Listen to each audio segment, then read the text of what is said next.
इसमें इवैल्यूएशन का बहुत कठिन प्रक्रिया है, बट उसका भी हम लोग रास्ता निकालेंगे। लेकिन हम लोग शुरू करेंगे पहले मैथ्स और साइंस से, जो इमीडिएटली हम लोग उसको ऑनलाइन एग्ज़ाम लेंगे और उसके बाद रिजल्ट आ जाएगा। और भाषा है और जो वाद विवाद है इसके लिए अलग से कार्यक्रम, बट मैं ज़रूर इस सुझाव से सहमत रखता हूँ और हम लोग कोशिश करेंगे कि जल्दी ही जल्द ये ऑनलाइन जो ओलंपियाड की प्रक्रिया है ये क्लास 4, 5, 6, 7, 8, 9, 10 सबके लिए हम लोग आयोजित करेंगे। Thank you so much sir. एक बच्ची प्रिया कुमारी जो 7वीं में पढ़ती है, उत्क्रमित मध्य विद्यालय धर्मपुर नालंदा से है। इसने सवाल पूछा है सर कि स्कूल का संचालन फुल डे है, जिसके कारण यूनिफॉर्म की सफाई, स्कूल बैग, जूतों की सफाई एवं बाल और नाखून की कटाई का पर्याप्त समय नहीं मिल पाता है, जिसके कारण कभी कभी गंदा यूनिफॉर्म या नहीं सूखने के कारण गीला यूनिफॉर्म ही पहनकर स्कूल जाना पड़ता है। क्या शनिवार को स्कूल का संचालन पूर्व की बात ही हाफ डे नहीं हो सकता है? देखिए, हाफ डे का तो समस्या है, क्योंकि आरटी में हमको एक सप्ताह में कितने घंटे पढ़ाने हैं निर्धारित है। और यदि बच्ची को ये समस्या है, ये समझता हूँ कि जब भी मैं किसी विद्यालय में जाता हूँ तो बच्चा बोलता है कि मैं पूछता हूँ कि क्यों यूनिफॉर्म नहीं, सर वो गीला हो गया, पीछने के लिए डाल दिया जी।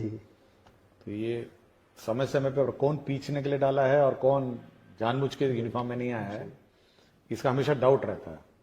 तो अगर धोने का ही समस्या है, पीछने का ही समस्या है, तो हम शनिवार को कम से कम एक दिन नॉन यूनिफॉर्म डे रख सकते हैं। हेड मास्टर ये अपने स्तर पर ये डिसाइड कर सकते हैं कि शनिवार को नॉन यूनिफॉर्म डे रखें, जब बच्चे की माता या सब लोग अपना कपड़े धुलाएंगे और 2 दिन में तो सूख जाएगा, प्रेस भी हो जाएगा, और मंडे को फिर 5 दिन यूनिफॉर्म रखेंगे। 1 दिन की छूट हम लोग हेडमास्टर को छोड़ देते हैं। अच्छा जी, ठीक है ना, ताकि हेडमास्टर अपना डिसाइड करेंगे, क्योंकि हर चीज का हम लोग यहाँ पे अब गाइडलाइंस निर्धारण नहीं सकते हैं, तो ये इंडिपेंडेंस उसको दे देंगे। तो लिख देंगे कि भाई, लेकिन ये जरूर है कि अगर 1 दिन की छूट दी है तो 5 दिन फिर यूनिफॉर्म होना चाहिए जी। तो ऐसा ना हो कि फिर ट्यूसडे कह देगा पीछने के लिए भेज दिए हैं और वेडनेसडे भी कर देगा। तो ये थोड़ा, या तो आप डिसिप्लिन 7-6 दिन रखिए, या फिर आप 1 दिन नॉन यूनिफॉर्म देते हैं। बाकी प्राइवेट स्कूल में भी ऐसे ही है जी, 1 दिन वो टी शर्ट पहन के आते हैं और अन्य ड्रेस पहन के आते हैं, तो हम लोग भी कर सकते हैं जी। एक सुरभि सिंह है, इनका सवाल है, क्या केंद्रीय विद्यालय और निजी विद्यालयों की तरह बिहार के सरकारी विद्यालयों में भी दिसंबर जनवरी महीने में बच्चों और शिक्षकों को ठंड की छुट्टी दी जाएगी? देखिए, इस बार हम लोग समर वेकेशन का टाइम निर्धारित कर देंगे और बिल्कुल स्पष्ट डेट्स हैं, मतलब इस तारीख से इस तारीख तक हम लोग दिसंबर में निर्धारित कर देंगे, ताकि सभी जो भी टीचर हैं अपना समर वेकेशन प्लान कर सकें पूर्व से। उस दिन उस पीरियड में कोई क्लासेस नहीं चलेंगी जैसे पूर्व में चलती थी, और पूरी छुट्टी रहेगी उस समर वेकेशन में। टीचर अपना जाएं, घूमें, यहाँ जाना जाएं। बहुत सारे टीचर्स अन्य राज्यों से भी आए हुए हैं, तो अपने घर जाएंगे जी। और समर वेकेशन के पूर्व केवल इतना ही हम लोग टीचरों से अनुरोध करेंगे कि समर वेकेशन में आप बच्चों को होमवर्क देंगे, समर होमवर्क देंगे और प्रोजेक्ट वर्क देंगे। जैसे प्राइवेट स्कूल में होता है ना कि आप एल्बम बना के लाइए, अपने गांव में कौन कौन पत्ते हैं, कौन कौन फूल हैं, या कौन कौन जानवर के चित्र हैं, तो एक कुछ होमवर्क जो है वो आप समर वेकेशन में देंगे, लेकिन क्लासेस नहीं होंगी जी। तो ये बिल्कुल हम लोग इस बार दिसंबर में ही पूरे साल का कैलेंडर निकालें जी। जहां तक इस विंटर के हॉलीडेज की बात है, तो बिहार में जो मौसम का जो रुख रहता है, एक समय होता है जब वैसे ही ऑटोमेटिकली डिजास्टर मैनेजमेंट में छुट्टियां डिक्लेयर हो जाती हैं जी। और ये शक्तियां हम लोगों ने डीएम को दी हुई है कि डीएम अपने आप छुट्टी जब अधिक ठंड हो जाती है डिक्लेयर कर दीजिए, तो विंटर वेकेशन वैसी हो जाती है जी। तो समर हम लोग फिक्स कर देंगे जी। और वो भी हम लोग इस बार टाइमिंग देख लेंगे कि कब अधिक गर्मी है, कब है, क्या है, और उसी अनुसार लास्ट ईयर का जो टेम्परेचर ट्रेंड रहा है उसी के अनुसार उसको मैच करके हम लोग समर वेकेशन देंगे। और विंटर तो ऑब्वियसली पता ही है कि कब ठंड होती है जी, और डीएम लोग ऑथराइज है। Thank you sir. एक बीपीएससी की टीआरई 1 की शिक्षिका है ऋतु राज, प्राथमिक विद्यालय 5 गाछी टेढ़ागाछ किशनगंज से। इनका सवाल है कि शिक्षा को रुचिपूर्ण और बहुआयामी बनाने के लिए स्कूलों में स्मार्ट कार्ड, स्मार्ट बोर्ड या प्रोजेक्टर उपलब्ध करवाने के बारे में भविष्य का क्या प्रावधान हो सकता है। एनिमेटेड पाठों का समावेश छात्रों का ध्यान आकर्षित करती है, जिससे गतिशील शिक्षण वातावरण बनता है और सीखना दिलचस्प और बहुआयामी होता है। देखिए, हम लोगों ने बिल्कुल किसी टीचर को रोका नहीं है। आप 42 इंच का टीवी खरीद लीजिए और अपना क्लास चलाइए जी। और जो सरकार जो शिक्षा का कोष उनका है, जो राशि है, विकास मद है, आप खरीद लीजिए, मना नहीं किया। बाजार में अपना लोकल में जाइए, टीवी खरीद लीजिए, यूएसबी पेन ड्राइव लगाइए, काम क्लास चला लीजिए। तो ये हम लोगों ने किसी को नहीं रोका। तो जिसको जहां जगह मिले, टीवी लगाना हो, प्रोजेक्टर खरीदना, अपना खरीद लेना। तो 50,000 से नीचे आता है टीवी जी। बड़ा बड़ा टीवी आता है, गांव में मिलता ही है, सब घरों में टीवी है। तो ये हेडमास्टर पर निर्भर है और स्कूल का मैनेजमेंट पर निर्भर है कि वो कैसे संचालन करे। बिल्कुल, हम लोगों ने किसी प्रकार का कोई रोक नहीं लगाया है। और जहां तक राज्य स्तर की बात है, हाँ, हम लोग कोशिश कर रहे हैं कि सब जगह स्मार्ट क्लासेस लगे, स्मार्ट बोर्ड लगे, बट मल्टीमीडिया टीचिंग जो टीवी के माध्यम से होती है वो तो खुद ही कर सकते हैं जी। एक प्रेम प्रकाश मिश्रा जी हैं, अध्यापक TRE 1 के हैं, उर्दू प्राथमिक विद्यालय मदनपुर औरंगाबाद में है। इनका सर सवाल है कि उर्दू विद्यालय में सामान्य शिक्षक के पदस्थापन के कारण बच्चों को पढ़ाने में बहुत परेशानियां आती हैं, क्योंकि सारी पुस्तकें उर्दू में हैं, हिंदी और अंग्रेजी छोड़ के, और उर्दू न आने के कारण गूगल ट्रांसलेट का उपयोग करना पड़ता है, जिसमें कई बार बहुत परेशानियों का सामना करना पड़ता है। क्या विभाग इस पर कुछ विचार करना चाहेगी कि उर्दू विद्यालय में पदस्थापित सामान्य शिक्षक का ट्रांसफर या प्रतिनियुक्त किसी अन्य हिंदी विद्यालय में हो सके? देखिए, उर्दू विद्यालय में जैसे कि खुद ही कह रहे हैं कि सब सब्जेक्ट्स उर्दू नहीं है, कुछ हिंदी और इंग्लिश है और कंप्यूटर भी है जी। तो जो सब्जेक्ट्स इनके उर्दू से संबंधित नहीं है वो तो पढ़ा ही सकते हैं जी। लेकिन एक बार रिव्यू कर लेंगे कि कितने उर्दू टीचर हैं, कितने ये हैं, हिंदी टीचर उर्दू स्कूल्स में हैं। बट जो नॉन उर्दू नोइंग टीचर हैं, कम से कम जो गैर उर्दू सब्जेक्ट्स हैं जी, कंप्यूटर है, उस मतलब कुछ साइंस है, ये सब पढ़ा ही सकते हैं जी। बट ये हम लोग मिसमैच जो हो गया है, ये एक बार चेक कर लेंगे जी। Thank you sir. क्या विनय स्कूल शिक्षक है सीवान से, क्या अब कक्षा 8वीं और 10वीं के बच्चों को मुख्यमंत्री बिहार दर्शन योजना के द्वारा भ्रमण नहीं कराया जाएगा? क्या बच्चों को अपने से ही कहीं भ्रमण के लिए ले जाया जा सकता है? यदि हाँ, तो इसके लिए क्या करना होगा? देखिए, ये कंपलसरी है। हर साल हम लोगों ने जो योजना मुख्यमंत्री परिभ्रमण योजना है, ये सभी के लिए लागू है और सभी को ही करना है जी। तो जो स्कूल छूट गए हैं, जिनका नहीं हुआ है, उनका हम लोग करा देंगे जी। अच्छा। और परिभ्रमण में हम लोगों ने बहुत ही क्लियर कहा है कि आपका पटना म्यूजियम है, बिहार म्यूजियम है जी, और जितने भी हमारे बिहार के दर्शनीय स्थल हैं वहाँ बच्चों को ले जाएंगे और बच्चों का भ्रमण कराएंगे। तो जो स्कूल छूट गए हैं वो हम लोग कंप्लीट करवा देंगे। Thank you sir. ये एक शिल्पी सिन्हा है, उत्क्रमित मध्य विद्यालय रेवा मसौढ़ी पटना से। इनका प्रश्न है कि प्राथमिक से लेकर उच्च माध्यमिक तक सभी बच्चों के लिए विद्यालय का समय एक ही क्यों है? क्या प्राथमिक विद्यालय में बच्चों के समय में थोड़ा बदलाव किया जा सकता है, क्योंकि इन कक्षाओं के पाठ्यक्रम में बहुत अंतर है? अगर यह संभव हो तो इस पर कुछ विचार किया जाए। हमने पहले भी कहा कि मल्टी टाइम स्लॉट सिस्टम हम लोग लागू करने वाले हैं जी। और छोटे बच्चों के लिए अलग टाइमिंग और बड़े बच्चों के लिए अलग टाइमिंग, और ये छूट हम लोग हेडमास्टर को देंगे कि कौन क्लास में छोटे बच्चे पढ़ेंगे, कौन क्लास में बड़े बच्चे पढ़ेंगे। तो ये छूट हम लोग देने वाले हैं जी। थोड़ा सॉफ्टवेयर में इसको अपडेट करने की आवश्यकता है, क्योंकि अटेंडेंस सिस्टम इलेक्ट्रॉनिक है जी। तो जैसे ही ये स्लॉट सिस्टम अपडेट हो जाएगा, हम ये लोग हेडमास्टर को ही ऑथराइज कर देंगे कि आप छोटे बच्चों के लिए अलग टाइमिंग रखिए और बड़े बच्चों के लिए अलग टाइमिंग रखिए, क्योंकि छोटे बच्चे खेल कूद, आर्ट, कल्चर, बाकी सब अन्य विद्याओं में अपना करेंगे, और बड़े बच्चों का जो कोर्स वर्क है कुछ ज्यादा रहता है जी, तो उसका अलग टाइमिंग रहेगा जी। तो मल्टी टाइम स्लॉट सिस्टम हम लोग टाइम लागू करने वाले हैं जी। ये बहुत उपयोगी है सर। ये कुमार नरेंद्र है, प्रधानाध्यापक राजकीय मध्य विद्यालय वंशी पचड़ा तरियानी शिवहर से।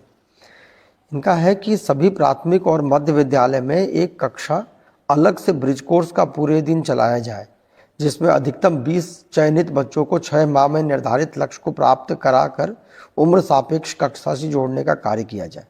यह कार्य उच्चतम कक्षा से करते हुए क्रमशः नीचे की कक्षा तक लाया जा सकता है और पूरे साल यह कार्य किया जाए, क्योंकि कई कारण से कुछ बच्चे पढ़ाई में सामान्य रूप से प्रगति नहीं कर पाते हैं और सामान्य कक्षा में उन पर व्यक्तिगत ध्यान देना शिक्षकों के लिए संभव नहीं हो पाता है। इस संबंध में विभाग की क्या योजना है? इसमें हम लोगों ने मिशन दक्ष चलाया और करीब 8 महीने इसको हम लोगों ने चलाया और अब देखोगे टाइम टेबल में लास्ट टाइम मिशन दक्ष का भी टाइम स्लॉट था, लेकिन ना ही बच्चों ने रुचि लिया ना टीचर ने रुचि लिया जी। और क्योंकि जब सारे बच्चे चले जाते हैं बच्चे रुकते नहीं, तो इसलिए मिशन दक्ष जो है उस टाइम स्लॉट में चला नहीं। और इस बार जो टाइम टेबल जो हम लोगों ने इशू किया है उसमें मिशन दक्ष का टाइम टेबल नहीं है। उसमें अब देखेंगे कि 3-15 के बाद रेगुलर क्लास ही है, बट मिशन दक्ष के लिए अलग क्लास है। हम लोगों ने ये कहा कि जो कमजोर बच्चे हैं वो हर क्लास के प्रथम 2 रो में बैठेंगे जी, first row and second row. बाकी जो सामान्य स्टैंडर्ड के बच्चे हैं वो पीछे बैठेंगे, ताकि जो टीचर है वो उस पर नजर रखेगी कि सामने वाले 2 रो में बच्चे पढ़ रहे हैं नहीं पढ़ रहे। क्योंकि मैं जब भी इंस्पेक्शन में जाता हूं जी तो देखता हूं सबसे कमजोर बच्चा सबसे पीछे बैठा रहता है, बिल्कुल, और सबसे चालाक बच्चा सबसे आगे बैठा रहता है, और पीछे जो बैठा रहता है वो दूसरी दुनिया में खोया रहता है। उसकी ना किताब रहती है, ना बैग रहता है, ना यूनिफॉर्म रहता है। ऐसा लगता है जैसे जबरदस्ती वो स्कूल में बैठा है जी। तो हम लोगों ने कहा इस प्रकार के बच्चों का प्रथम बेंच पे और सेकंड बेंच पे बैठिए। और प्रथम बेंच और सेकंड बेंच में आजकल देखेंगे ना बहुत स्मार्ट और इंटेलिजेंट स्टूडेंट बैठते हैं, बिल्कुल, और बिल्कुल ध्यान देते हैं, बिल्कुल कॉपी वॉपी सब ठीक रहता है, यूनिफॉर्म। ये पीछे बैठे जी और ये कमजोर बच्चे आगे बैठे, ताकि कमजोर बच्चे अच्छे बच्चों से सीखें पहले तो, और टीचर की नजर रहेगी। तो पहले तो ये है। दूसरा हम लोग ये व्यवस्था भी करने जा रहे हैं, जो हमारे स्कूल्स हैं ये 4-4:30 बजे खाली हो जाते हैं, 5 बजे तक तो स्कूल लॉक हो जाता है। और ये बहुत इंपॉर्टेंट एसेट है, मतलब ये शिक्षक जगत में ये बहुत इंपॉर्टेंट एसेट है एजुकेशन सिस्टम में। तो हम लोग चाहेंगे जो ग्रामीण क्षेत्र में जो लड़के हैं, जो पढ़े लिखे लड़के हैं, वो कुछ एक्स्ट्रा क्लासेस अगर ऑफ टाइम में ले सकें, और तो हम लोग इन बिल्डिंग्स को और इन क्लासरूम्स को उपलब्ध कराएंगे। और ये जो कमजोर बच्चे हैं, देखे होंगे गाँव में कमजोर बच्चे हैं, वो उसको पढ़ाने का कोशिश करेंगे। 5 बजे रात को, 6 बजे रात को, 7 बजे रात को हम लोग बिजली इन्वर्टर की व्यवस्था करेंगे। लेकिन ऑफ स्कूल आवर्स में अगर ये इस टाइप के जो स्थानीय लड़के हैं, प्राइवेट ट्यूशन बहुत लोग चलाते हैं, बिल्कुल, तो कुछ ऐसी कोई व्यवस्था कोशिश कर रहे हैं हम लोग कि ये जो कमजोर बच्चे हैं उनको अलग से 5, 6, 7 बजे रात को उनको पढ़ाया जाए। जब खेलने वेलने का समय खत्म हो जाए तो कुछ बैठ के 1 घंटा 2 घंटा पढ़ाया जाए। तो हमारी इच्छा है कि बड़ी जल्दी से इसको ब्रिज को इसको कंप्लीट करना पड़ेगा, क्योंकि बहुत सारे हम लोग अभी इवैल्यूएशन हम लोगों ने किया है, तो बहुत सारे बच्चे हैं जो इस प्रकार पिछड़ गए हैं अपने अपने क्लास में। तो पिकअप करके उसको कैचअप करना भी हमारे लिए अब चैलेंज है, और वही हम कोशिश कर रहे हैं कि 5 से 7 बजे रात को अंधेरे में अपना क्लास चलेगा।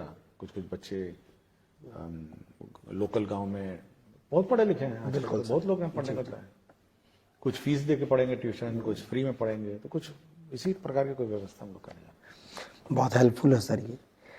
ये गिरीश चंद्र जी हैं, विद्यालय अध्यापक हैं, उत्क्रमित मध्य विद्यालय बाभनगंज पोठिया किशनगंज से। इनका है शिक्षा कोष पर डेली क्लास एक्टिविटी के रूप में कंपलसरी पाठ जोड़ा जाए, जिसमें प्रत्येक कक्षा में मासिक सिलेबस के अनुसार शिक्षकों के द्वारा क्या पढ़ाया जाना है का जिक्र हो। साथ ही प्रत्येक दिन पढ़ाए जाने वाले पाठों की जानकारी तस्वीर के साथ शिक्षकों के द्वारा खुद के आईडी से अपलोड करने की व्यवस्था होनी चाहिए।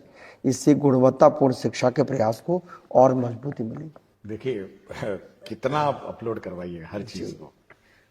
देखिए हम हमेशा चाहते हैं कि शिक्षक जो है मोटिवेटेड और अपनी स्वेच्छा से इंडिपेंडेंट है। जितना आप कहिएगा कि इधर जा रहे हैं तो वो भी अपलोड करिए, उधर जा रहे हैं अपलोड करिए, ये भी करिए तो अपलोड करिए, तो भाई ये तो आपको लोकल स्थानीय व्यवस्था है और हेडमास्टर और टीचर की कमेटी का व्यवस्था है। अभी हाल ही में मैं आरा गया था जी। आरा में एक स्कूल में मैंने देखा कि वहां पे दीवार पे ही लिखा हुआ है, मतलब पूरा का पूरा टाइम टेबल है कि सप्ताह में मतलब कौन सा क्लास का कब टाइम टेबल होना चाहिए, क्या चैप्टर होना चाहिए, पूरा लिखा हुआ है। और ये भी अंकित है कि वो चैप्टर ऑन टाइम है या पिछड़ गया है।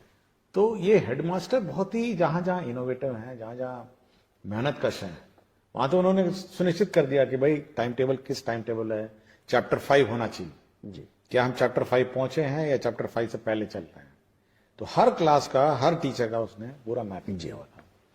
तो ये हेडमास्टर और टीचर लोग अपना करें, और मेरे विचार से अगर स्कूल अपने एक एज अ टीम जी करेंगे तो ये हम लोग रोज, मैं बार बार बोलता हूं, पुलिसिंग हमसे क्यों करवा रहे हैं, क्यों चेक करवाना चाहते हैं रोज।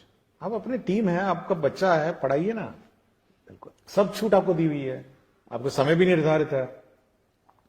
तो आप अपने मोटिवेशन से ये सब काम करिए और कोशिश करिए कि एक मॉनिटरिंग सिस्टम स्कूल में अपने इंटरनली भी बिल्ट हो। बिल्कुल, हर चीज ई शिक्षा कोर्स में नहीं हो, क्योंकि आप फिर तंग आ जाएंगे कि ये भी डेटा डाला जाए, वो भी डेटा डाला जाए, मिड डे मील भी डाला जाए, अटेंडेंस भी डाला जाए, सब कुछ डाला जाए। तो बाद में लोग, शिक्षक ये कहने लगेंगे कि भाई हम लोग तो ई शिक्षा कोर्स को जवाब देते देते समय बीत गया, पढ़ाएंगे नहीं।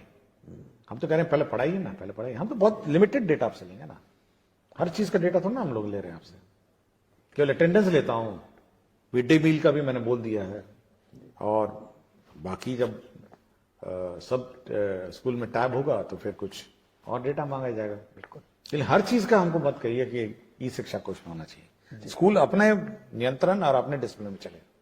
बिल्कुल सर। एक मोहम्मद वासीम अहमद हैं, ये उत्क्रमित हाई स्कूल रामनगर इस्माइलपुर भागलपुर से हैं। I request you to please give instructions to all the DOs and DPOs to release list for 6 residential training by Friday evening or on Saturday by 4 p.m. ये तो फ्राइडे की बात कर रहे हैं, मैं कहता हूँ एक सप्ताह पहले होना चाहिए। बिल्कुल, सब परिवार को अपना प्लानिंग भी करना है ना कि कहीं बाहर जाए। और मैंने ये भी कहा है कि अपने जिले में ही ट्रेनिंग हो जी, और बायोमेट्रिक भी हो। तो मैं चाह रहा हूँ, मैं कोशिश में हूँ कि सभी जो ट्रेनिंग है उनके अपने जिले में होंगी, और एक सप्ताह पहले कम से कम एडवांस सूचना होनी चाहिए। बहुत अच्छा।